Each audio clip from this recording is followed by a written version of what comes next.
राम जन्मभूमि आंदोलन से ज्यादा लोगों को जोड़ने के लिए फिर से बड़ा आंदोलन छेड़ने का फैसला किया है। गुजरात के अमरेली में हुई बीएचपी की एक बैठक में यह फैसला लिया गया। और जानकारी दे रहे हैं अमरेली से हमारे संवाददाता हनीफ खोकर।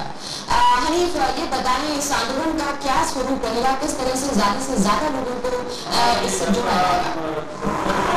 ये यात्रा संकल्प यात्रा होगी बीएचपी की और इसमें प्रारंभिक दौर में ये गुजरात से निकलेगी और गाँव में घूमेगी।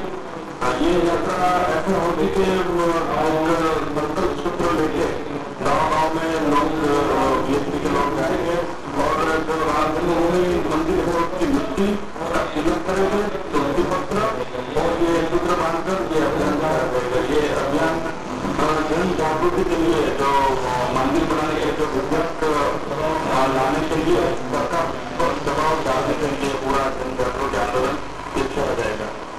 जी हनीफ, क्या जो फोकस रहेगा वो सिर्फ गुजरात राज्य ही रहेगा या और राज्यों में भी लोगों को मोबिलाइज करने के लिए कुछ किया जाएगा? अभी तो बीएचपी ने प्रारंभिक तौर से गुजरात में ही निकलने का प्रयत्न किया, बाद में उसने बीएचपी ने निकालने ऐसा बोला है कि ये गुजरात के बाद पूरे देश में ऐसा आंदोलन कर रहेगा। जी हनीफ, ये जानकारी देने के लिए आपका धन्यवाद। हाँ, धन्यवाद। गुजरात में गोधराकांड और उसके बाद हुई हिंसा की जांच कर रहा परिषद અને બજરંગ દળના સંયુક્ત નેજા હેઠળ સૌરાષ્ટ્ર પ્રાંતના સંતોનું એક સંમેલન યોજાયું હતું, જેમાં આશરે 300 જેટલા સંતો સહિત 1000 જેટલા પ્રતિનિધિઓએ ભાગ લીધો હતો। સંમેલનમાં બીએચપીના આંતરરાષ્ટ્રીય મહામંત્રી ડોક્ટર પ્રવીણ તોગડિયાએ પણ હાજરી આપી હતી। આ સંમેલનમાં રામ મંદિર માટે કાયદો ઘડવાની બીએચપીની માંગણી અને ધર્માંતરણ વિરોધી કાયદો, ગૌ હત્યા પર પ્રતિબંધ અને પાકિસ્તાન સાથે તમામ સ્તરોએ સંબંધ કાપી નાખવાના બીએચપીના જાણીતા વલણનો પુનરુચ્ચાર જેવા 4 ઠરાવ કરવામાં આવ્યા હતા। જોકે આજના સંમેલનનો મુખ્ય ઠરાવ રામ મંદિર માટે જનજાગૃતિ ઊભી કરવા માટે 15મી સપ્ટેમ્બરથી સંકલ્પ યાત્રા નામનું એક દેશવ્યાપી અભિયાન શરૂ કરવાનો લગતો છે। આ વિશે વધુ માહિતી આપી રહ્યા છે અમારા સંવાદદાતા હનીફ ખોકર।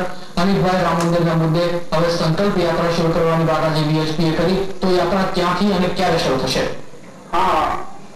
સરકાર ઉપર કાયદો બનાવવા માટે રામ મંદિર માટે ખાસ દબાણ લેવા માટે બીએચપીએ આજે આજના સંમેલનમાં સંકલ્પ યાત્રા કાઢવાનું નક્કી કર્યું છે। આ સંકલ્પ યાત્રા 15 સપ્ટેમ્બરથી 2 ઓક્ટોબર સુધી ગુજરાતના ગામડે ગામડે ફરી અને એક જનજાગૃતિ અભિયાન કરવામાં આવશે અને આ યાત્રા દરમિયાન જે રામ જન્મભૂમિની જે રજ છે અને તુલસી પત્ર અને ધર્મજંગા કરવામાં આવશે અને શરૂઆતમાં ગુજરાતની અંદરથી આ અભિયાન કરવામાં આવશે અને ત્યારબાદ આખા દેશ લેવલે આખું આયોજન કરવામાં આવ્યું।